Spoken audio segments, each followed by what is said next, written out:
ফেরেশতা জিবরাইল বলেন, রাসূলুল্লাহ, আপনি যদি জান্নাত থেকে আজকে বের না হন, আল্লাহ আপনাকে জান্নাত থেকে বের করে দেবে না। এই বছরটা হলো আপনার কষ্টের বছর। জোরে কোন কি বছর? যে বছর রাসূল মেরাজ করেছিলেন, ওই বছরটা নবীর জীবনের সবচাইতে কষ্টের বছর। এক নম্বর কষ্ট হলো চাচা আবু তালেব মারা গেছেন। আজকের বিজ্ঞাপনে একজন সহসভাপতির নাম হলো আবু তালেব। কি নাম? আচ্ছা, আবু তালেব কি মুসলমান না কাফের? কথা কয় না। মুসলমান না, নবীর চাচার কথা বলতেছি। নবীর চাচা কি মুসলমান না কাফের? তাহলে আবু তালেব মানুষ নাম রাখে, অথচ আবু লাহাব কেন রাখে না? আপনার গোটা বাংলাদেশ খুঁজে দেখবেন আবু লাহাব নামে একটা লোক নেই, কিন্তু আবু তালেব আছে। শিশুকালে মরে গেছে মা, গর্ভে থাকতে মরছে পিতা, নবী চোখে দেখলেন না। কে করিবে লালন পালন, কে দিবে সান্ত্বনা? এই দুনিয়ার বড় এতিম নবী ছিলেন একজনা। আল্লাহর নবী বলেন, মায়ের পেটে থাকতে আমি এতিম ছিলাম, কিন্তু দুনিয়াতে আসার পরে আমি আর এতিম ছিলাম না। ভাগ্যগুণ এমন একটা চাচা পাইছিলাম, যেই চাচা আবু তালেব আমাকে এমন ভাবে লালন পালন করলো। দুনিয়াতে আমার বাবা নাই, এটা কোন সময়ের জন্য আমি বুঝতে পারিনি। সুবহানাল্লাহ। আলা মুহাম্মাদ ওয়া আলা আলি মুহাম্মাদ কামা সাল্লাইতা আলা ইব্রাহিম ওয়া আলা আলি ইব্রাহিম ইন্নাকা হামিদুম মাজিদ।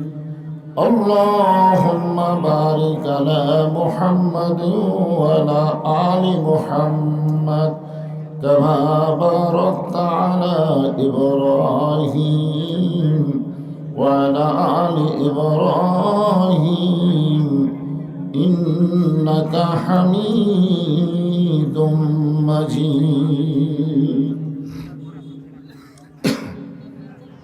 তোর পাহাড়ের ধুলি লাগিয়া মুসা নবীর সম্মান বেড়ে যায়। তোর পাহাড়ের ধুলি লাগিয়া মুসা নবীর সম্মান বেড়ে যায়। নূর নবীজির সুতার ধুলাই, দয়ার নবীজির সুতার ধুলাই আল্লাহর আরশ ধন্য হয়। সাল্লাল্লাহু আলা মুহাম্মাদ। সবাই জবান খোলে, সাল্লাল্লাহু আলাইহি ওয়াসাল্লাম। সাল্লাল্লাহু আলা মুহাম্মাদ সাল্লাল্লাহু। মাইকের ই করতেছে নাকি? একটু বন্ধ করে দাও, বন্ধ করে দাও। মশরিকে হুব্বে মুহাম্মদ, সকলে বলি সাল্লাল্লাহু আলাইহি ওয়াসাল্লাম। मतलाए दीवानी माँ, मतलाए खुर्शीद इश्कास, सीनाए सुजानी माँ बलागल उला बिकमालिही कशाफत दुजा बिजमालिही हसनत जमीओ किसालिही सल्लो अलैहि व आलिहि अल्लाहुम्मा आमीन।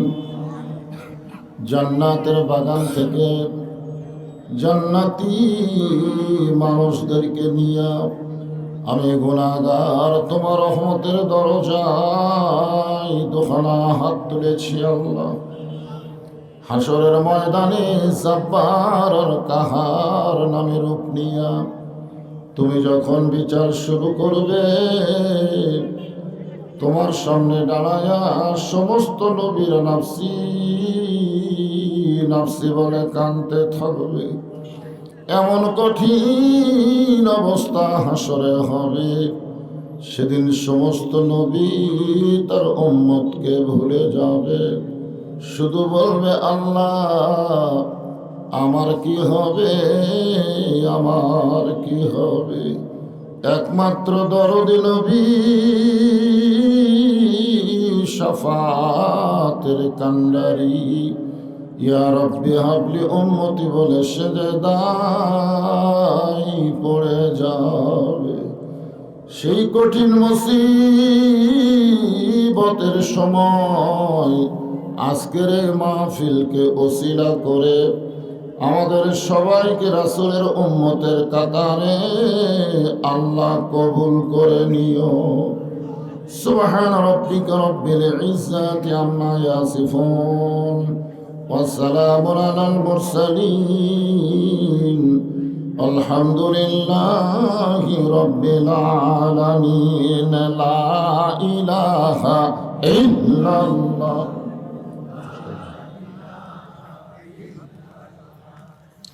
সকলে জবান খুলে মহব্বতে লা ইলাহা ইল্লাল্লাহ, লা ইলাহা ইল্লাল্লাহ, লা ইলাহা ইল্লাল্লাহ, লা ইলাহা ইল্লাল্লাহ, লা ইলাহা ইল্লাল্লাহ,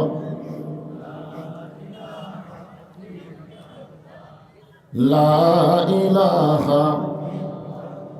যার দিলে আছে আমার আল্লাহর ভয়, যার মনে আছে আল্লাহর ভয়, আল্লাহ আল্লাহ সব সময়। আহারানিদেরা ভালো লাগে না এই দুনিয়া, ভালো লাগে না, ভালো লাগে শুধু আল্লাহ। লা ইলাহা ইল্লাল্লাহ, লা ইলাহা ইল্লাল্লাহ, লা ইলাহা ইল্লাল্লাহ, লা ইলাহা ইল্লাল্লাহ, লা ইলাহা ইল্লাল্লাহ। মরণের কালে বুঝিতে পারিবা, কবরে গেলে বুঝিতে পারিবা, এই কলেমার কত গুণ। লা ইলাহা ইল্লাল্লাহ বলরে মুমিনগণ, লা ইলাহা ইল্লাল্লাহ, লা ইলাহা, লা ইলাহা ইল্লাল্লাহ মুহাম্মাদুর রাসূলুল্লাহ। রাসূলের মহব্বতে জবান খুলে সকলে বলি সাল্লাল্লাহু আলাইহি ওয়াসাল্লাম। কেশরতা পশ্চিমপাড়া বাইতুত তাকওয়া জামে মসজিদ কমিটি কর্তৃক আয়োজিত আজকের এই সন্ধ্যার সময় ইসলামী জলসায় আল্লাহ তাআলা যেনাকে সম্মানিত সভাপতির আসনে কবুল করেছেন, আলহাজ মাওলানা তমিজউদ্দিন শেখ, সহসভাপতি আলহাজ মোহাম্মদ আবু তালেব শেখ। আজকের এই মাহফিলের সম্মানিত অতিথির ভিতরে জনাব আলহাজ আব্দুল মহিদ তালুকদার, জনাব মোহাম্মদ আবু হাসান। আজকের এই মাহফিলের সম্মানিত সভাপতি, প্রধান অতিথি, বিশেষ অতিথি, আজকের এই মাহফিলের সম্মানিত ওলামায়ে কেরাম, এ জাতির শ্রেষ্ঠ সন্তান হলো আলেম ওলামা। আল্লাহ রাসূল বলেছেন, আল উলামা ওয়ারাসাতুল আম্বিয়া, আলেমগণ হচ্ছে নবীদের ওয়ারিস। আল্লাহ বলেছেন, ইন্নামা ইয়াখশাল্লাহ মিন ইবাদিহিল উলামা। আপনাদের মাঝে মাঝে যে সমস্ত আলেম ওলামা বসে আছেন, মঞ্চে আছেন, আসরের নামাজের পর থেকে মাগরিবের নামাজ পর্যন্ত যিনারা আলোচনা করে আপনাদেরকে শোনাইলেন, আলেম ওলামা সহ আজকের মাহফিলের বক্তাগণকে অন্তরের অন্তঃস্থল থেকে আমি শুভেচ্ছা জ্ঞাপন করছি। এই মুহূর্তে আমার সামনে যারা বসে আছেন, যিনাদেরকে আল্লাহ তাআলা অত্যন্ত গুরুত্বপূর্ণ সময়ে, আল্লাহর কাছে দুইটা সময় অত্যন্ত গুরুত্বপূর্ণ, একটা হলো বুকরাতাও আর একটা হলো আসিলা। সকাল এবং সন্ধ্যা আল্লাহর কাছে অত্যন্ত পছন্দনীয় সময়, বলেন সুবহানাল্লাহ। এই সন্ধ্যার সময় জান্নাতের আমার সামনে যারা বসে আছেন, আমি আমার অন্তরের অন্তঃস্থল থেকে আপনাদের সবাইকে শুভেচ্ছা জ্ঞাপন করছি। সম্মানিত মা বোনেরা, পর্দার অন্তরে বসে বসে যারা আলোচনা শুনতেছেন, তাদেরকে শ্রদ্ধা জ্ঞাপন করি। এই মুহূর্তে জানতে চাচ্ছি আপনারা সকলে কেমন আছেন? আলহামদুলিল্লাহ রব্বিল আলামিন। জি আলহামদুলিল্লাহ। জি আল্লাহ শারীরিক সুস্থতা এবং মানসিক প্রশান্তি, বলেন সুবহানাল্লাহ। গত বছর এই সময় আমাদের শারীরিক সুস্থতা ছিল, কিন্তু মানসিক প্রশান্তি ছিল না।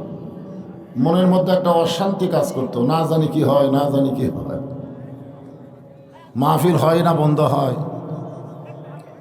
এরকম একটা অশান্তি কাজ করতেছিল। কিন্তু এইবারে আপাতত সে অশান্তি নাই।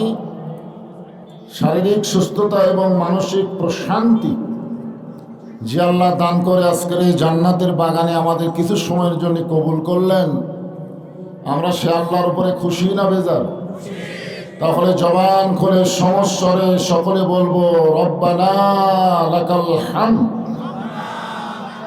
হামদান কাসীরান তাইয়িবান মুবারাকান ফি।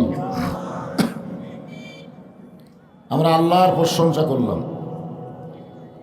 যে আল্লাহ দয়া করে রহম করে মুসলমানের ঘরে মুসলমান হিসাবে কবুল করে আজকের এই বেহেশতের টুকরার মধ্যে আমাদেরকে কবুল করেছেন। আমরা সে আল্লাহর উপর খুশি না বেজার? তাহলে জবান খুলে বলি আলহামদুলিল্লাহ। আল্লাহর প্রতি আমরা বেশি বেশি প্রশংসা করব। এই মাসটা হলো আরবিতে রজব মাস। জোরে বলেন কি মাস? এই মাসের চাঁদ ওঠার সাথে সাথে আল্লাহ রাসূল একটা দোয়া বেশি বেশি পড়তেন, আল্লাহুম্মা বারিক লানা ফি রজব ওয়া শাবান ওয়া বাল্লিগনা রমাদান।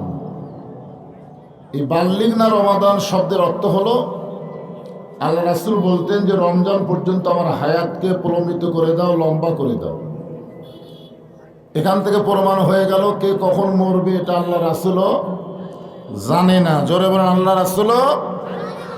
আমাদের মধ্যে কিছু কি লোক জানতেছিল, বর্তমানে তার আপাতত নাই, পলায় আছে। জোরে কোন ঠিক কিনা? এত সালের আগে আমার নামাইকে দেখেন, রজব পাইছে, মাঝখানে একটা শাবান, তারপরেই রমজান, এরপরে রাসূল বলতেন বাল্লিগনা রমাদান। এখান থেকে বিশ্বাস করতে হবে আমরা কে কতদিন দুনিয়াতে থাকবো এটা কেউ জানে না, একমাত্র আল্লাহ জানে। ধরে কথা ঠিক কিনা? এমনকি রাসূলও পর্যন্ত জানেন না। এই রজব মাসে আমাদের আল্লাহ তাআলা আমাদের নবীকে তারা আরশে নিয়ে গেছিলেন। সুবহানাল্লাহ বলেন। সেখানে নিয়ে গিয়ে আল্লাহ তাআলা নবীকে 5 ওয়াক্ত নামাজ দিয়েছেন। সেই নামাজ নিয়ে নবী কিন্তু আল্লাহর আরশে থাকেন নাই, আবার আমাদের মাঝে ফিরাইছে। এই ঘটনার ভিতরে এক সময় আল্লাহ তাআলা আমাদের নবীকে জান্নাতে দেখার তৌফিক দিয়েছিলেন। সুবহানাল্লাহ বলেন। আমাদের নবী কিন্তু জান্নাত দেখছেন। আপনাদের কাছে আমার প্রশ্ন হলো, এটা কি বাহির থেকে দেখছেন না ভিতরে ঢুকে দেখছেন? আপনাদের কি মনে হয়, বাহির থেকে না ভিতরে ঢুকে? আসলে ভিতরে না ঢুকলে তো ভিতরের খবর জানা যাবে না। কোরআন হাদিসের ভিতরে না ঢুকে কেউ যদি বলে ইসলামের সাথে রাজনীতির কোনো সম্পর্ক নেই, এরকম কিছু কিছু মূর্খ গণ্ড আছে না নাই? যারা ইসলামকে বোঝেই না, জানেই না, ওরা আবার ভাষণ দেয় ইসলামের সাথে রাজনীতির কোনো সম্পর্ক নেই। আরে বেটা, তুমি একটা সামান্য মানুষ, তোমার নামের সাথে ইসলাম আছে, আছে না নাই? যে বেটাই কথা কইছে তার নামের মধ্যে ইসলাম আছে। ছোট্ট একটা নামের মধ্যে যদি ইসলাম থাকে, এত বিশাল একটা রাজনীতি, আর সেই রাজনীতির সাথে ইসলামের সম্পর্ক নেই, এই কথা একমাত্র মুনাফিক এবং গণ্ডমূর্খরাই বলতে পারে। দরিদ্র কথা ঠিক কি না? এই জন্য ভিতরে ঢোকা লাগবে। আল্লাহ বলেছেন উদখুলু ফিস-সিলমি কাফা। পুরাপুরি না ঢুকলে তো বলা যাবে না, আল্লাহ বলতেছেন ঢুকতে হবে পুরাপুরি। কাফা শব্দের অর্থ হলো পুরাপুরি, আধা আধি ঢুকলে হবে না। নবী যখন জান্নাতের মধ্যে প্রবেশ করলেন, তখন আল্লাহ নবীর সঙ্গে একজন ফেরেশতা ছিল। সে ফেরেশতার নাম হলো জিবরাইল। জোরে বলেন, নাম কি? আর আমরা যারা এখানে বসে আছি, আমাদের সঙ্গে সব সময় দুইটা ফেরেশতা থাকে। সব সময়, আপনি ঘুমালেও থাকে, চেতন থাকলেও থাকে, দরজা জানলা বন্ধ করে অকাম করার সময়ও থাকে। ছেলেরা কম্বলের মধ্যে যদি ইউটিউব চালু করে খারাপ অশ্লীল ভিডিও দেখে, তখনও কিন্তু থাকে, থাকে না? সেই দুইটা ফেরেশতার নাম কি আপনারা জানেন? কিরামান কাতিবিনা ইয়ালামুনা মা তাফআলুন। সব সময় আমাদের সঙ্গে আছে, অথচ আমরা অনেক সময় গল্প করছি, এমন গোপনে করলাম কেউ দেখেনি। এরকম বলি কি বলি না? হায় হায়, এমন গোপনে কাম করছি, দরজা জানলা বন্ধ করে, কেউ দেখেনি। তখন তুই ফেরেশতাকে, আল্লাহ এরা যে বলতে যে কেউ দেখেনি, তো আমরা কি ঘুম পাচ্ছি? বিশ্বাস করতে হবে, কেউ না দেখলেও আল্লাহ দেখতেছে, কেউ না দেখলেও তোমার কাঁধের দুই ফেরেশতা লিখতেছে। যখন ঠিক কি না? তোমার দুই কাঁধে দুই মোহরি লিখিতেছেন ডায়েরি। খালি এই বিশ্বাসটা যদি আমাদের অন্তরে থাকে, আমরা যা করব সব লিপিবদ্ধ হচ্ছে। এবং হাসরের ময়দানে আল্লাহ বলবেন, ইকরা কিতাবাকা, তোমার কিতাব তুমি পড়ো। তুমি কি করছো? তুমি দরজা জানলা বন্ধ করে একলাই 10টা সিল মারছ, আর সকালে গল্প মারছো, কেউ দেখেনি। আজকে দেখো তুমি কয় বাপের জন্মা। এক বাপের জন্মা একটাই সিল মারবে, তুমি 10টা মারলা, তোমার তো বাপের হিসাব নাই। জোরে কোন ঠিক কি না? আসল কথা হলো, আমাদের নবীর সঙ্গে দুই ফেরেশতা ছিল না। এই কথাটাই বলতে চাচ্ছি। আমাদের কাঁধে যে দুইটা ফেরেশতা আছে, নবীর কাঁধে দুই ফেরেশতা ছিল না। না থাকার পিছনে দুইটা কারণ। এক নম্বর কারণ হলো, ফেরেশতা জিবরাইল যখন লাইলাতুল মেরাজে নবীর কাছে আসলেন আল্লাহর আরশে নিয়ে যাওয়ার জন্য, এমন সময় দেখে নবী ঘুম পাড়তেছেন। তো জিবরাইল বলেন, আল্লাহ যে নবীকে আপনার আরশে নিয়ে যাব, সেই নবী তো ঘুমায় আছে। আল্লাহ বললেন, জিবরাইল আমার রাসূলকে ডাক দাও। ফেরেশতা জিবরাইল বললেন, কিভাবে ডাক দেব? আল্লাহ বললেন, তোমার জিহ্বাটা বের করে নবীর পায়ের তালুতে সুরবুরি দাও। ফেরেশতা জিবরাইল তার জিহ্বা বের করে নবীর পায়ের তালুতে সুরবুরি দিয়ে নবীর ঘুম থেকে চেতন করে। এখন বলেন, ফেরেশতার সরদার যদি জিহ্বা দিয়ে নবীর পায়ের তালুতে সুরবুরি দেয়, তাকে চেতন করার জন্য সেই নবীর কান্দে চড়ার যোগ্যতা কোনো ফেরেশতার নাই। আপনার কান তো বোঝেন, বোঝেন না? বোঝেন তো? আপনারা বলেন তো, তোকে আমি কান্দে তুলে দিলাম, তার মানে কি? তো কবরে তুলে দিলাম। আমার নবীর কান্দে চড়ার যোগ্যতা কোনো ফেরেশতার আছে?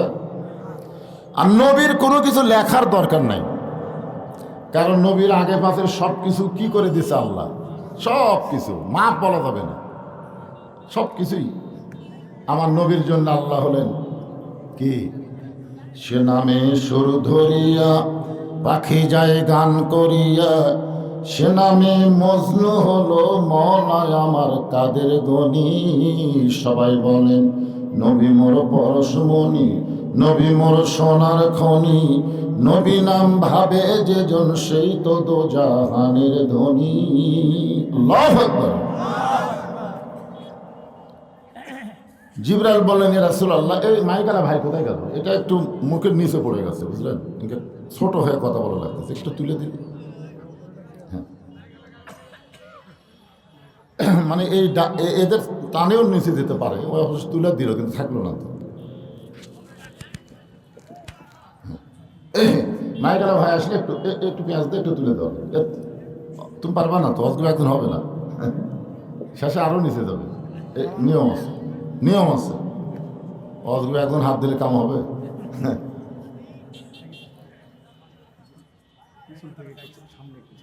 জায়গাটাই ছোট হয়েছে। পাশে একটা মাহফিল করলাম আমি কিছুদিন আগে, মঠপুকুর, দেখলেন আপনি গেছিলেন কেউ? বিশাল প্যান্ডেল, তারপরেও জায়গা হয় না। জায়গাটাই ছোট হয়েছে, কি করবেন? দেখেন কোন সাইডে, আমাকে আবার দেখাও লাগবে তো, এই সাইডে গেলে তো আমাকে দেখতে পাবেন, দেখা যাক কি করে এরা, কি করে দেখা যাবে না। এই সাইডে যারা দাঁড়ায় আছে আপনারা বসেন, বসেন, সবাই বসেন, আল্লাহর রাস্তায় বসেন।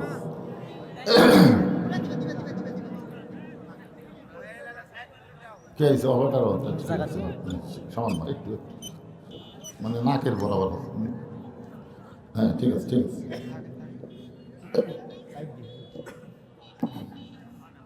আমার তো ডাবাই গেল রে, কি সবাই একটু জিকির করেন, লা ইলাহা ইল্লাল্লাহ, লা ইলাহা। আল্লাহর জিকির করতে শরম নাই, লা ইলাহা ইল্লাল্লাহ, লা ইলাহা। কারো সামনে কি একটু সামান্য ফাঁকা আছে? ফাঁকা তো দেখা যায় না, শীতের দিন চাপলে অসুবিধা নেই। হ্যাঁ, এক ভাই শরীরে উষুম হয়ে যাননি, একটু জমে বসেন আর জিকির করেন, লা ইলাহা ইল্লাল্লাহ, লা ইলাহা। চাঁদ সূরজ আর গ্রহ তারা আল্লাহ নামের পাগল পারা। চাঁদ সূরজ আর গ্রহ তারা আল্লাহ নামের পাগল পারা।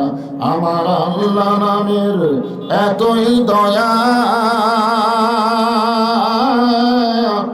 আল্লাহ নামের এতই মায়া, লুকিয়ে রাখছেন হে আল্লাহ জোরে, লা ইলাহা ইল্লাল্লাহ,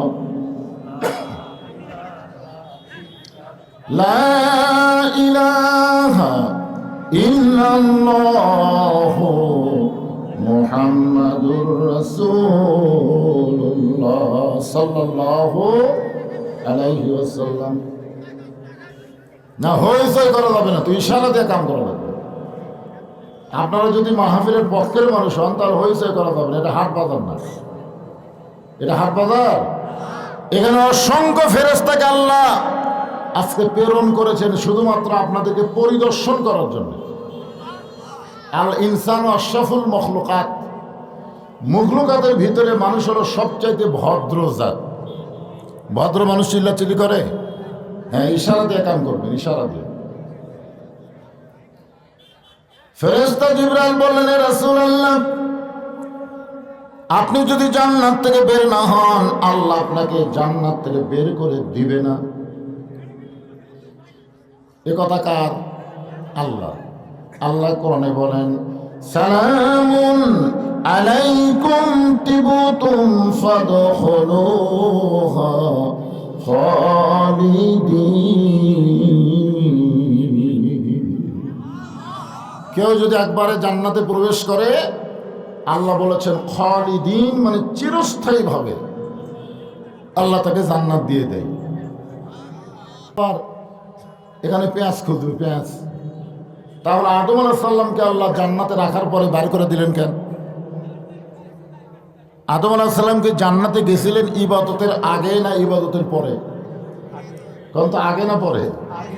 আল্লাহ কোরআনে শর্ত করে দিয়েছেন, জান্নাতের মধ্যে ঢুকতে গেলে ফাদখুলি ফি ইবাদি অদখলি জান্নাতি। যে আল্লাহর দাসত্বে নিজকে আবদ্ধ করে নিল, আল্লাহর বান্দা হলো, গোলাম হলো, ও যেন জান্নাতের মধ্যেই প্রবেশ করলো। বলেন সুবহানাল্লাহ। তাহলে জান্নাতে ইবাদত করার আগে আল্লাহ তাআলা আদমকে রাখছিলেন, ইবাদতের আগে। জান্নাতে রাখার পরে আল্লাহ একটা ইবাদত দিলেন। আহারে, এখন আবার কি? আজকে ওয়াজে হবে ইন্নাল্লাহ মাস হবে। ধৈর্যশীলদের সঙ্গে কে থাকে? আমি তো আয়াতে কারিমা তেলাওয়াত করছি, আপনারা তো শোনেননি ঠিক মতো। হ্যাঁ, একটু ধৈর্য ধরেন, আমার ধৈর্য ধরারও সাইজ আছে। সন্তান পানি পড়ে পানি খেয়ে ডুবে যাচ্ছে, ওই সময় কেউ যদি বলে ইন্নাল্লাহ মাস সাবিরিন, ধৈর্যশীলদের সঙ্গে আল্লাহ আছে, থাকবে না। এখন ধৈর্য ধরার একটা লিমিট আছে, নিয়ম আছে। আমি নিয়মও বলবো ইনশাল্লাহ, অসুবিধা নেই। একটু পরিবেশ দেন, সুন্দর পরিবেশ। রজব মাস, আজকে হলো লাইলাতুল মিরাজের রাত। জোরে কান সুবহানাল্লাহ। আপনাদের এত ভালো ভাগ্য যে মাহফিলটা হলো মিরাজের রজনীতে। সুবহানাল্লাহ। এই জন্য একটু মনোযোগ দিয়ে কথাগুলো খেয়াল করে শুনতে হবে। তাহলে জান্নাতে আল্লাহ আদমকে রাখছিলেন ইবাদত করার আগে। এটা কি আল্লাহ রাখার জন্য রাখছিলেন না বার করার জন্যে? আল্লাহ কিন্তু কঠিন খেলোয়াড়। এই ওবায়দুল কাদের মতো মাজা ভাঙ্গা না যে খালি কয় খেলা হবে খেলা হবে, অথচ প্লেয়ার নেই। মানুষ তৈরি করার আগে আল্লাহ বলেছিলেন, وَإِذْ قَالَ رَبُّكَ لِلْمَلَائِكَةِ إِنِّي جَاعِلٌ فِي الْأَرْضِ خَلِيفَةً। ফেরেশতাদের বলেছিলেন আমি দুনিয়াতে খলিফা পাঠাবো। জোরে কান, কি পাঠাবো? খলিফা, প্রতিনিধি পাঠাবো। এ কথা আগেই বলেছিলেন। এরপর আল্লাহ তাআলা তৈরি করে জান্নাতে রাখলেন। জান্নাতের ভিতর আল্লাহ একটা ইবাদত দিয়েছিলেন, ইবাদত। সেই ইবাদতটা কি জানেন? ওয়ালা তাকরাবা হাযিস শাজারাতা ফাতাকুনা মিনাজ জালিমিন। তোমাদের ইবাদত হলো গাছের কাছে যাও না। ওই গাছের কাছে গেলে তোমরা জালেম হবে। মারাত্মক কথা, জালেম। কোন ইবাদত নাই, একটাই মাত্র ইবাদত। হাজার হাজার গাছ আছে, লক্ষ লক্ষ গাছ আছে, প্রত্যেক গাছের ফল খাও, খালি একটা গাছের কাছে যাইও না। এগুলো ইবাদত আমাদের দিলে করা সহজ। জোরে কোন ঠিক কি? এত হাজার হাজার গাছ আছে, এখানে ফল ধরে আছে, সেইটা বাদ দেয়, ওটা কেন যাব? কিন্তু এরপরেও মনের মধ্যে কিউরিসিটি, ওর মধ্যে কি আছে? কারণ নিষেধ করলেই তার প্রতি আকর্ষণ বাড়ে মানুষের। জোরে কোন কথা ঠিক কেন? নিষেধ করলেই দেখবেন এর প্রতি একটা আলাদা আকর্ষণ হয়। যাই হোক, গাছের ফল খাইছে, জান্নাত থেকে বের করে দিছে। বের করে দেওয়ার পিছনে আল্লাহ বললেন, আমি জান্নাতের মধ্যে পেশাব পায়খানা তৈরি করিনি। ওই ফল খাওয়ার সাথে সাথে তোমাদের পেশাব হবে, পায়খানা হবে। এখন পেশাব পায়খানা কোথায় করবা? জান্নাতের মধ্যে তো পেশাব পায়খানা নাই। তো তোমাদেরকে পেশাব পায়খানা করার জন্যে আমি দুনিয়াতে পাঠাচ্ছি। এখান থেকে আপনারা খেয়াল করবেন, দুনিয়া থাকার জায়গা না, এটা হলো পেশাব পায়খানা করার জায়গা। কথা না। এখন পেশাব পায়খানা করতে এসে যদি কেউ কয় যাবো না রে, আপনি পায়খানার মধ্যে ঢুকে বাড়াবার চান না থাকবার চান? কথা কর না গে, থাকবার চান? আজকে সারাদিন আমি এখানে থাকবো, কেউ থাকবে না ভাই, কাজ হয়ে গেলি আউট। তো দুনিয়াটা হলো পেশাব পায়খানা করার জায়গা, এখানে থাকার জায়গা না। কিন্তু কতকগুলো বোকা এখানে এসে থাকতে চায়, যাওয়ার কথা ভুলে যায়। এই দেখেন, ওই যে একটা টার্গেট লাইন, ওই ছেলে। আচ্ছা, এত মানুষ থাকতে বক্তার দিকে টার্গেট করতে দেখেন।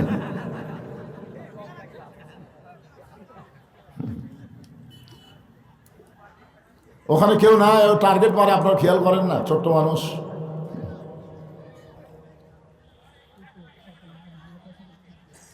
ফেরেশতা জিবরাইল বলেন, রাসূলুল্লাহ, আপনি যদি জান্নাত থেকে আজকে বের না হন, আল্লাহ আপনাকে জান্নাত থেকে বের করে দেবে না। এই বছরটা হলো আপনার কষ্টের বছর। জোরে কোন, কি বছর? যে বছর রাসূল মেরাজ করেছিলেন, ওই বছরটা নবীর জীবনের সবচাইতে কষ্টের বছর। 1 নম্বর কষ্ট হলো চাচা আবু তালেব মারা গেছেন। আজকের বিজ্ঞাপনে একজন সহসভাপতির নাম হলো আবু তালেব। কি নাম? আচ্ছা, আবু তালেব কি মুসলমান না কাফের? কথা কয় না। মুসলমান না, নবীর চাচার কথা বলতেছি। নবীর চাচা কি মুসলমান না কাফের? তাহলে আবু তালেব মানুষ নাম রাখে, অথচ আবু লাহাব কেন রাখে না? আপনারা গোটা বাংলাদেশ খুঁজে দেখবেন আবু লাহাব নামে একটা লোক নেই, কিন্তু আবু তালেব আছে। শিশুকালে মরে গেছে মা, গর্ভে থাকতে মরছে পিতা, নবী চোখে দেখলেন না। কে করিবে লালন পালন, কে দিবে সান্ত্বনা? এই দুনিয়ার বড় এতিম নবী ছিলেন একজনা। আল্লাহর নবী বলেন, মায়ের পেটে থাকতে আমি এতিম ছিলাম, কিন্তু দুনিয়াতে আসার পরে আমি আর এতিম ছিলাম না। ভাগ্যগুণ এমন একটা চাচা পাইছিলাম, যেই চাচা আবু তালেব আমাকে এমন ভাবে লালন পালন করলো, দুনিয়াতে আমার বাবা নাই এটা কোনো সময়ের জন্য আমি বুঝতে পারিনি। সুবহানাল্লাহ। আপনারা ও এখানে মোটরসাইকেল আছে। এ ভাই, এই মঞ্চের সাথে আর কি মোটরসাইকেল যারা রাখছেন গেটের কাছে, মোটরসাইকেল একটু টান দেন। কে রাখছেন? কি বুঝতেছেন? চাচা আবু তালেব দুনিয়া থেকে বিদায় নিলেন। এটা কেমন চাচা? বাবার দরদ দিয়ে যিনি নবীকে লালন পালন করেছেন। সুবহানাল্লাহ বলে। এই চাচা দুনিয়া থেকে বিদায় নেওয়ার কিছুদিন পরে আল্লাহ নবীর দরদের বিবি খাদিজা দুনিয়া থেকে বিদায় নিলেন। বউ মরলে খুশি তো? কি কন? বউ মরলে খুশি না ব্যথা? হায় হায়। মা খাদিজা যতদিন নবীর বিবি ছিলেন, আল্লাহর নবী ততদিন দ্বিতীয় কোনো বিয়ে করেন নাই। মাঝে মাঝে খাদিজা বলতেন, এ রাসূলুল্লাহ, 25 বছরের তরতাজা একটা যুবক 40 বছরের বয়স্ক একটা মেয়েকে বিয়ে করেছেন। হুজুর, এই বয়স্ক মহিলার সঙ্গে সংসার করতে করতে করতে আপনি বুড়ো হয়ে যাচ্ছেন। ওগো আল্লাহর নবী, আপনি দ্বিতীয় আর একটা বিয়ে করেন। আল্লাহ রাসূল খাদিজার কপালে চুমা দিয়ে বলে, খাদিজা, তুমি যদি আমার বিবি হইতা তাহলে হয়তো তুমি শুধু আমার বিবি না, তুমি হইলা আমার দরদ। সুবহানাল্লাহ বলেন। এই দরদের বিবি খাদিজা দুনিয়া থেকে বিদায় নেওয়ার কিছুদিন পরে আল্লাহর নবী সান্ত্বনা খোঁজার জন্য কলেমার দাওয়াত নিয়ে তায়েফে গেলেন। তায়েফে, তায়েফের মানুষেরা নবীর সঙ্গে এত খারাপ ব্যবহার করলো, শুধুমাত্র চেহারা ছাড়া দেহের এমন কোনো জায়গা নাই যে জায়গায় তারা পাথরের আঘাত করে নাই। গোটা দেহ যখন রক্তাক্ত হয়ে গেল, ওই রক্তমাখা দেহ নিয়ে নবী যখন মক্কায় ফিরে আসতেছেন, আসার পথ একটা বাবলা গাছের নিচে বসে নবী বলতেছেন, জায়েদ রে, আমার চাচা আবু তালেব দুনিয়াতে নাই, আমার দরদের মেয়ে খাদিজাও দুনিয়াতে নাই। ওই মক্কায় গেলে আমাকে কি আদর করবে, সোহাগ করবে? আল্লাহ বলে, জিবরাইল, আমার নবী মক্কায় গেলে সোহাগ আদর করার কেউ যখন নাই, অতি সত্তর আমি আল্লাহ তাআলা আমার নবীকে আরশে নিয়ে আমি নিজেই তাকে আদর করতে চাই। বলেন সুবহানাল্লাহ। এখন আপনারা বলেন, কষ্টের পরে শান্তি আছে না নাই? 3টা কষ্ট, লাগাতার কষ্ট, এরপরে দেখেন শান্তি। বাংলার মুসলমানেরা বহু কষ্ট করেছে, আগামীতে আমরা শান্তির একটা বাংলাদেশ দেখতে চাই। ধরে কোন কথা ঠিক কিনা? কি কি দেখবেন? শান্তির বাংলাদেশ দেখতে গেলে দোয়া দিয়া দরুদ দিয়া শান্তি হবে না, মানুষের তৈরি আইনকে বাদ দিয়ে আল্লাহর কোরআনকে গ্রহণ করা লাগবে। বলবেন ঠিক কি না? ওম শান্তি বলে শান্তি হবে না।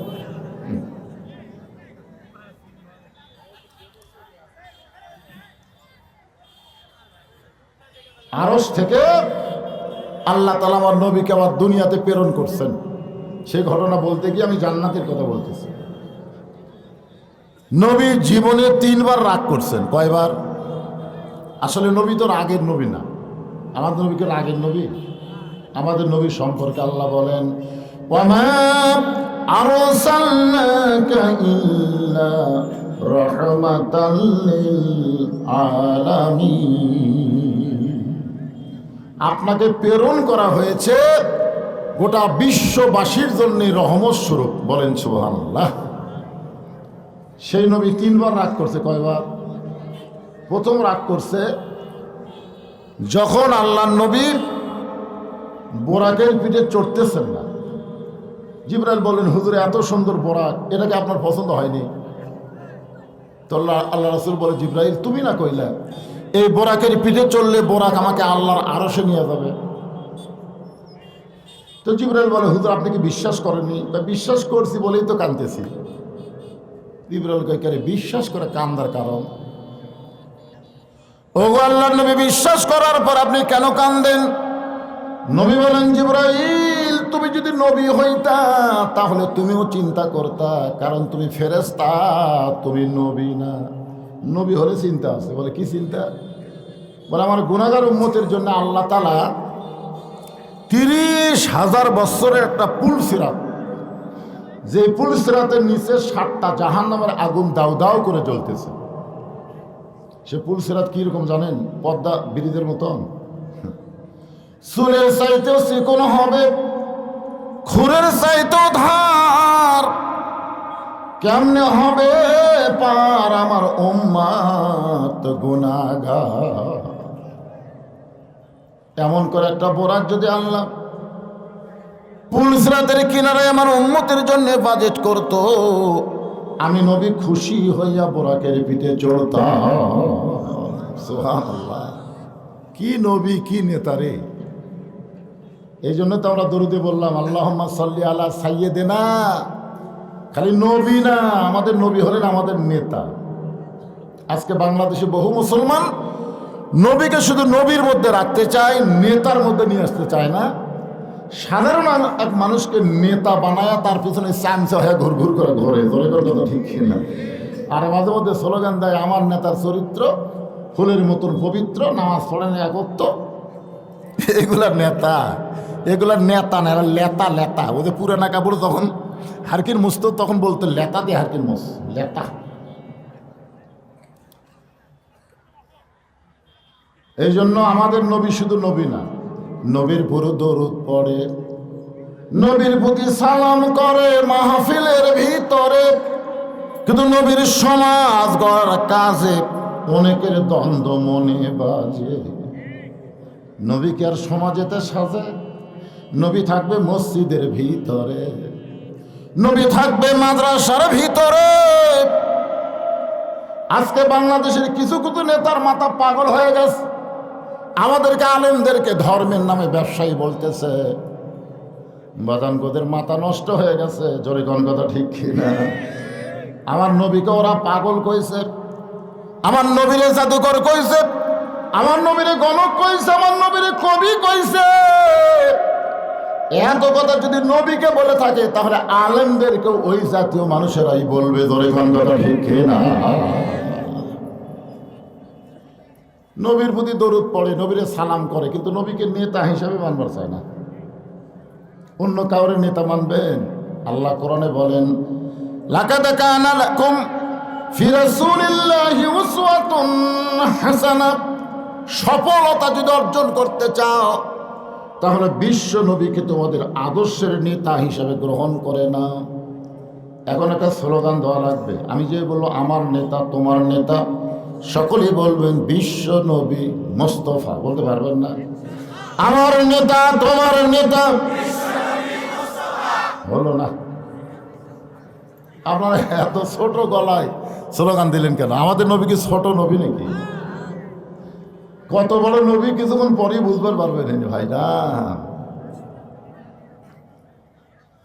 ফেরেশতা জিবরাইল বলেন, রাসূলুল্লাহ, আমার মনে হয় এই চাওয়া আল্লাহ আপনার কবুল করবে না।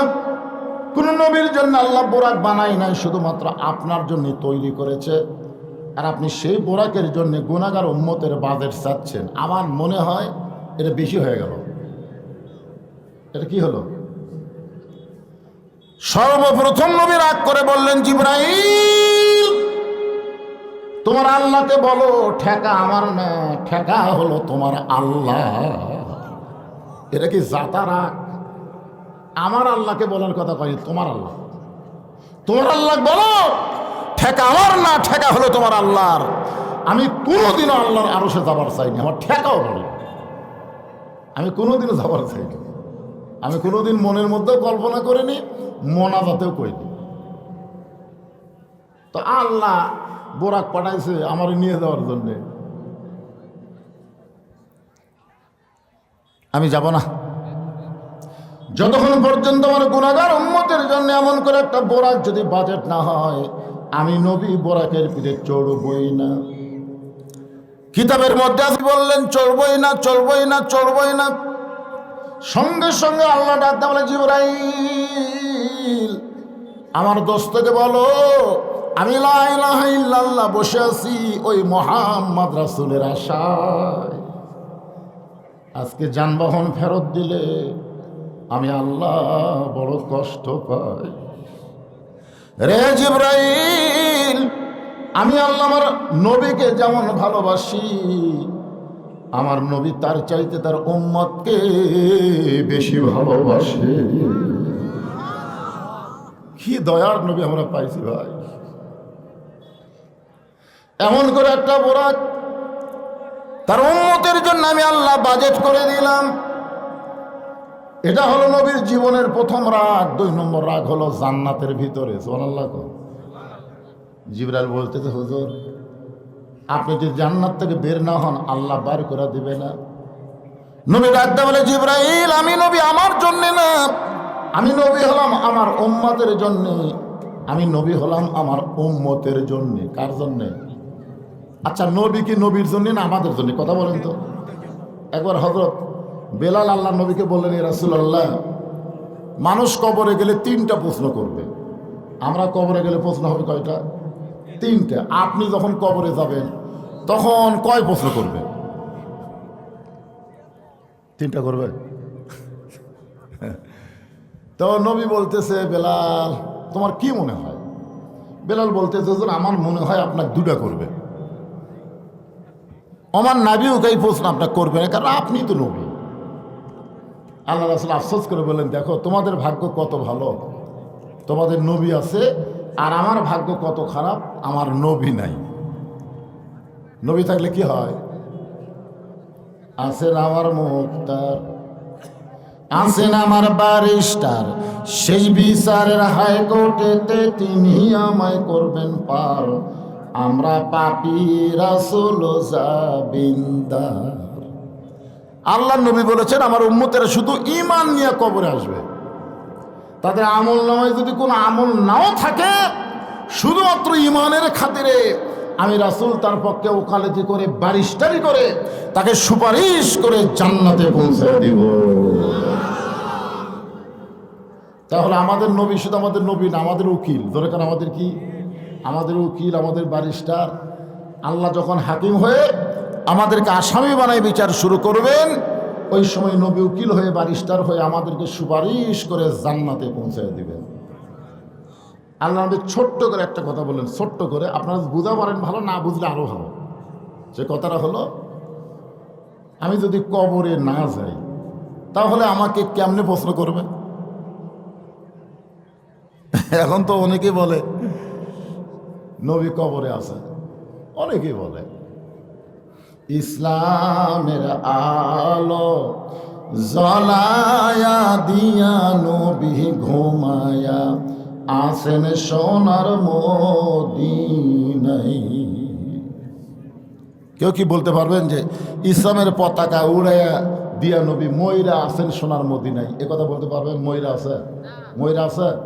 ঘুমায় আছে না হয় শুয়ে আছে, এইটুকু বলতে পারবেন শুয়ে আছে না ঘুমায় আছে, কিন্তু মরে আছে এ কথা বলা যাবে না। যারা মরে তাদের জন্য কবর হয় ভাই। নবীর উম্মতরা ছোট্ট একটা কথা কইলাম, পরে চিন্তা করবেন। যেটা বলতেছিলাম, আল্লাহর নবী 5 ওয়াক্ত নামাজ নিয়ে আজকের রজনীতে ফিরে আসলেন আবার দুনিয়ায়। সর্বপ্রথম 5 ওয়াক্তের মধ্যে সূর্য উদয়ের আগে 2 রাকাত ফরজ নামাজ আমরা জামাতের সঙ্গে আদায় করি। এই নামাজটা হলো ফজরের নামাজ। জোরে বলেন কোন নামাজ? 5 ওয়াক্ত নামাজের মধ্যে সবচাইতে কঠিন, বিশেষ করে এই শীতের দিনে খুবই কঠিন, ঠিক না? আসসালাতু খায়রুম মিনান নাম শোনার সাথে সাথে উপরের কম্বল মনে হয় আরও চাপে ধরে। ওই সময় একটা যুদ্ধ শুরু হয়। আর একটু পরেই যাই, ফজরে আজান দেওয়ার 8 ঘন্টা পরে জামাত হবে, আর একটু পরে যাই, এই মনে করে কেউ যদি একটু পরে করে চোখ বন্ধ করে, আল্লাহ কয় তো কার কবুল করা হবে না, তুই থাক। আপনারা মনে এরকম কি হয় নাকি যে 8 ঘন্টা পরে জামাত হবে, এত সকালে উঠে কি হবে, আর একটু পরে, একটু পরে করলেই শেষ, কোনো সুযোগ নাই। আর সালাতু খায়রুম মিনান নাম শোনার সাথে সাথে কম্বলকে ফেলে দিয়ে তোষকরে লাঠি মাইরে অজু করেন, যা করেন পেশাব যা আছে করে অজু করে যখন মসজিদ দিকে রওনা দিবেন, ফেরেশতা বলে আল্লাহ শীতের দিনে তোমার যুবক বান্দা ল্যাব তোষকের মহব্বত কলিজা থেকে বের করে ঠান্ডা পানিতে অজু করে তোমার ঘর মসজিদের দিকে যায়, এর ব্যাপারে রেজাল্ট কি আল্লাহ একটু বলেন। আল্লাহ বলে ফেরেশতারা সাক্ষী থাকো, এই যুবকের সামনে যদি আজকে বদরের যুদ্ধ হতো, এই যুবক সেই যুদ্ধের সৈনিক হয়ে যেত। ফজর নামাজ পড়া কি খুব সহজ মনে করছেন? আল্লাহর নবী হেরেমের ভিতরে একা একা ফজরের নামাজ আদায় করলেন। এখানে একটা লক্ষণীয় বিষয় খেয়াল করবেন, নামাজ যখন প্রথম নবী পাইছেন, এটা হলো নবুয়তের 10ম বৎসরে। নবুয়তের কত বছর? 10 বৎসরে নবী নামাজ পাইলেন। তো নামাজের ব্যাপারে কোরআন শরীফে যত আয়াত আছে, আপনারা কি পড়ছেন? নামাজের ব্যাপারে যত আয়াত আছে কমপক্ষে 82 বার আল্লাহ বলেছেন। কোরআনের প্রথমেই দেখেন আল্লাহ কিভাবে বলতেছেন, আল্লাযীনা ইউমিনুনা বিল গায়বি ওয়া ইউকিমুনাস সালাহ। নামাজ কি করো? কায়েম করো। কোরআন হাদিসের কোন জায়গাতে আপনার মধ্যে খুঁজে পাচ্ছেন যে আল্লাহ বলেছে ইকরাউস সালাত, নামাজ পড়ো? এ কথা আল্লাহ কইছে? নাই। আমরা যেটা করতেছি সেটা হলো নামাজ পড়া, যেটা আল্লাহ কয়নি নবীও কয়নি, সেই কাম করতেছি আমরা। আল্লাহ কয় নামাজের জোরে ফায়েশা কাজ যাবে দূরে, পাক কোরআনে রয়েছে ঘোষণা। এখন আকাম কুকাম নামাজ রোজা একসাথে বান্ধিয়া বোঝা, জাহান্নামে দিয়া সরওয়ানা।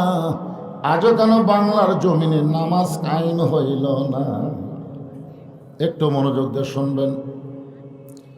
নবী আমার একা একা ফজর নামাজ আদায় করে যখন বের হচ্ছেন, হেরেম শরীফ থেকে যখন বের হচ্ছেন, সর্বপ্রথম যার সঙ্গে দেখা তার নাম হলো আবু জেহেল। আবু জেহেল কিন্তু আসলে ওর নাম না, অরিজিনাল নাম কি? হ্যাঁ, আমরা যে মাযহাব অনুসরণ করি, আমি বহু লোককে বলেছি, শতকরা 100 জনের মধ্যে 95 জনই উত্তর দিবার পারেনি। আমি বললাম আমাদের ইমামের নাম কিন্তু আবু হানিফা। আবু হানিফা ওনার নাম হলো নোমান ইবনে সাবেত। ওনার অরিজিনাল নাম হলো নোমান ইবনে সাবেত। সাবেতের সন্তান নাম হলো নোমান, অথচ আমরা কেউ জানি না। আবু জেহেলের অরিজিনাল নাম কি জানেন? উমর ইবনুল হিসাম।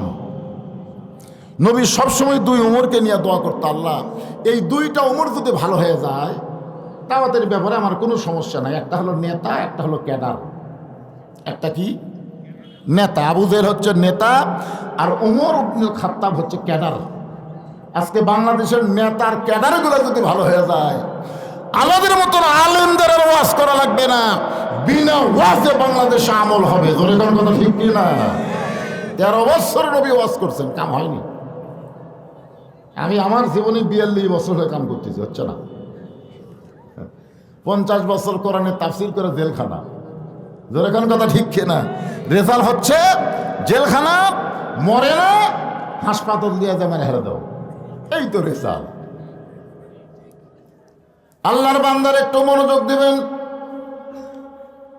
রজবের রাতে, লাইলাতুল মিরাজের রাতে আপনাদেরকে যে কথাটা বলতে, সর্বপ্রথম যার সঙ্গে দেখা হলো তার নাম আমরা যেটা চিনি সেটাই বলতেছি, আবু জেহেল। নাম কি? এটাই আমরা তো জানি। আবু জেহেল নবীর চেহারার দিকে তাকায় থাকেন, নবীর চেহারা থেকে নজর ফিরাবার পারে না, শুধু তাকায় আছে, তাকায় আছে। 400 রজগ্রহ তারা, তারি নূরের ইশারা, নলে যে অন্ধকারে ডুবিত এই ধরনী। সবাই বলেন নবী মোর পরশমণি, নবী মোর সোনার খনি, নবী নাম ভাবে যেজন সেই তো দোজাহানের ধনী। আবু জেহেল বলতেছে, বাজান সুন্দর সময় দেখেছি তুমি সুন্দর, সকাল বেলায় দেখতেছি তুমি অতীব সুন্দর। সন্ধ্যার সময় তোমাকে দেখলাম তুমি সুন্দর। আমাদের নবী যে সুন্দর, এ ব্যাপারে সন্দেহ আছে নাকি? এক বক্তা ওয়াজ করতেছে, জুলাইখা কইল যে আমি কেন ইউসুফের জন্য পাগলি হচ্ছি, মেয়েরা তোমরা যদি জানবার চাও তাহলে একদিন দাওয়াত। সবার হাতে একটা লেবু দিছে আর একটা চাকু দিয়ে বলতেছে তোমাদের সামনে দিয়ে ইউসুফকে নিয়ে যাব আর বলবো লেবু কাটো, লেবু কাটো। ইউসুফরে নিয়ে যখন জুলাইখা যাচ্ছে আর বলে মেয়েরা লেবু কাটো, ওরা লেবু না কেটে হাতের আঙ্গুল কেটে ফেলেছে। আঙ্গুল কাটে যাচ্ছে, লেবু না কাটে খেয়ালি নেই। ইউসুফের দিকে তাকায় থাকে, সব শেষ। কিন্তু লাইলাতুল মিরাজে বর্তমানে যেখানে ফিলিস্তিনদেরকে হত্যা করা হচ্ছে, ওই বাইতুল মুকাদ্দাস আল্লাহ কোরআনে বলেছেন সুবহানাল্লাযী আসরা বিআবদিহি লাইলাম মিনাল মাসজিদিল হারাম ইলাল মাসজিদিল আকসা। মসজিদে আকসাকে আমরা বাইতুল মুকাদ্দাস বলি। নবী আমার সমস্ত নবী রাসূলের ইমামতি করছে, সুবহানাল্লাহ। জিবরাইল বললেন হুজুর আপনি যে ইমামতি করলেন, আপনার পিছনে যারা নামাজ পড়লো তাদেরকে আপনি চেনেন? রাসূল বলে জিবরাইল আমি তো চিনি না। বলে আপনি কি তাদের দেখবার চান? দেখবার তো মন চাই। বিশাল একটা মেম্বরের নবীকে দাঁড় করে দেওয়া হলো, আর সমস্ত নবী রাসূলকে বলা হলো আপনারাও দাঁড়ান। নবী সমস্ত নবী রাসূলের দিকে তাকায় আছে, আর সমস্ত নবী রাসূল আমাদের নবীর দিকে তাকায় আছে। একটা নবী আর তাকায় থাকতে পারেনি, আস্তে আস্তে নবীর কাছে আইছে। বলতেছে আপনি কোন নবী? আপনি আমার কাছে চলে আসলেন, বলে আমার নাম হলো ইউসুফ। আমি মনে করতাম আমি খুব সুন্দর, কিন্তু আজকে আপনার কাছে আমি নাই, আজকে আপনার কাছে আমি নাই। মনে হচ্ছে হেদাগের কাছে মোমবাতি। সুবহানাল্লাহ কর না কেন? সুবহানাল্লাহ কর। মা আয়েশা বলেছেন আমি যদি বলতাম মেয়েরা তোমাদের সামনে দেওয়ার নবীকে নিয়ে যাওয়া হবে, তোমরা নবী দেখবা আর লেবু কাটবা, আর লেবু কাটবে না, বুকের কলজা কাটবে, তার নবীর দিক থেকে নিজের দৃষ্টিকে অবনত করবে না। এই জন্য সকলে একটু মনোযোগ দিয়ে শুনবেন। 400 রজগ্রহ তারা, তারি নূরের ইশারা, নলে যে অন্ধকারে ডুবিত এই ধরনী। সবাই যুবকেরা গুনগুন করে বলো নবী মোর পরশমণি, নবী মোর সোনার খনি, নবী নাম ভাবে যেজন সেই তো দোজাহানের ধনী। সন্ধ্যার সময় দেখলাম তুমি সুন্দর, কিন্তু সকালবেলা দেখতেছি অতীব সুন্দর। তোমার চেহারা দিয়ে মনে হয় আলো প্রকাশ পাচ্ছে, এত সুন্দর তুমি কেমনে হলে? রাসূল বলে চাচা আজকে সকালবেলায় এত সুন্দর দেখার পিছনে একটা কারণ। আজকে রাতের বেলা কাবার পাশে আমি ঘুমিয়েছিলাম, ফেরেশতা জিবরাইল আমার ঘুম থেকে চেতন করে জমজমের কুবের পানি দিয়ে ওযু করানোর পরে বোরাকের পিঠে করে বাইতুল মুকাদ্দাসে নিয়ে গেল। বাইতুল মুকাদ্দাসে আমি 2 রাকাত নামাজ পড়ানোর পরে সেখান থেকে 7 আসমান পাড়ি দিয়ে আল্লাহর আরশে গেলাম। আল্লাহর সঙ্গে আমার দেখা হলো। আল্লাহ তাআলা আমাকে 5 ওয়াক্ত নামাজ দিল। আমি জান্নাতে গেলাম, জাহান্নামে গেলাম। বাইতুল মামুরের মধ্যেও 2 রাকাত নামাজ পড়ালাম। ওগো চাচা, আল্লাহর সঙ্গে মেরাজ করার কারণে আল্লাহ আমাকে 5টা নূর, 5টা আলো, 5টা নামাজ দেওয়ার কারণে হয়তো আমার চেহারা দিয়ে এত সুন্দর আলো বের হচ্ছে। কারণ রাতের বেলা দেখা করছে কার সাথে? আরো জোরে বলেন না কেন? আল্লাহর সাথে। দেখবেন যারা 5 ওয়াক্ত নামাজ পড়ে এদের চেহারার মধ্যে একটা নূর দেখা যায়। আপনার খেয়াল করছেন? দেখতে যদি কালো হয় তারপরে নামাজের চেহারার মধ্যে কিন্তু আলাদা একটা ভালোবাসা, আলাদা একটা সৌন্দর্য থাকে। থাকে কি থাকে না? কথা বলেন ভাইজান। আর বেনামাজি যতই সুন্দর হোক দেখবেন বিলাতি কুত্তার লাগাল দেখা যায়। ধরে এখন কথা ঠিক, যত সুন্দরী হোক তারপরে দেখবেন শালা বিলাতি কুত্তা নাকি রে। মানে চেহারার মধ্যে কোনো মধু নেই, মহব্বত নেই। নামাজ শুধু নামাজ না, নামাজ হচ্ছে একটা আলো, নামাজ হচ্ছে একটা নূর। এই কপাল যখন আল্লাহর সেজদা দেয়, শুধু আল্লাহর সেজদা দেয় না, এই কপালের মাধ্যমে আল্লাহর মহব্বতে নিজের অস্তিত্বকে বিলীন করে দেয়। জোরে কোন কথা ঠিক না? ছোট ছোট বাচ্চারা কোন পারে কথা কয়? এই পার না ওই পার? আচ্ছা, এই মাহফিল কি এই আব্দুল করিম একলাই করতেছে? আচ্ছা, আর কি ভলেন্টিয়ার নাই? এই তো আসে একটা ডাঁটে বসে গেছে সামনে। এই বাচ্চাগুলো কোন থেকে জন্ম হলো রে? সন্ধ্যার সময় মুরগি খোঁজে মেয়ে মানুষ, দেখবেন সন্ধ্যার সময় ঘরের মধ্যে মুরগি টুরগি ঠিক মতো উঠলো কিনা। দেখে তো সব মুরগি উঠছে, একটা মোরগ ওঠেনি। মেয়ে মানুষ কয় আলহামদুলিল্লাহ, কয় না এই মোরগ কুটে গেল। কোন মুরগির বিপদ পড়লো এক খুঁজাই বার করা লাগবে। 3-4 কেজি এক ঘরা দুটাই মোরগ আর একটা মুরগির সাথে কটকট কটকট করতেছে। সব করে ধরা কে আমার ঘরাত মুরগি নাই। এই আমার ঘরের মুরগি বাদ দেয় তুই অন্য ঘরাত ঢুকলি কেন? কি বুঝতেছেন? মুরগি সন্ধ্যার সময় খোঁজে, গরু ছাগল সন্ধ্যার সময় গোয়াল ঘরে উঠলো কিনা প্রত্যেকটা মরদ মানুষ কিন্তু দেখে। দেখে কি দেখে না ভাইজান? তাহলে মুরগি দেখেন সন্ধ্যার সময়, গরু ছাগল দেখেন সন্ধ্যার সময়। এখন সন্ধ্যা পার হয়ে এশার নামাজ হয়ে আসতেছে, তো এই বাচ্চাগুলো কোন জায়গাতে আছে? আর বাপ মাকে এক খোঁজার দরকার নাই। এরা কি গরু মুরগির চাইতো দাম কম হলো নাকি? খোঁজে না কেন? এই জন্য রাসূল বলেছেন 7 বছর বয়স থেকে তালিম দাও, 10 বছর বয়স থেকে জোর করে মসজিদে নিয়ে যাও। তাহলে 7 বছর থেকে যদি আপনার বাচ্চাদের তালিম দিবার পারতেন, তারা বাইরে চিল্লাচিল্লি করতো না। দিচ্ছেন না, মনে করতেছেন আল্লাহ ভালো করে দিবি, তাই না? আল্লাহ ভালো করবে। বিয়ে করে যখন বউ পাবি তখন আপনি লাত্তিতে থুইয়া শহরে চলে যাবি। জোরে কোন কথা ঠিক কিনা? ছোট ছোট বাচ্চাদেরকে আদর করে সামাল দিবেন। আদর করে যখন না হবে তখন মৃদু শাসন করার কথা ইসলামে আছে।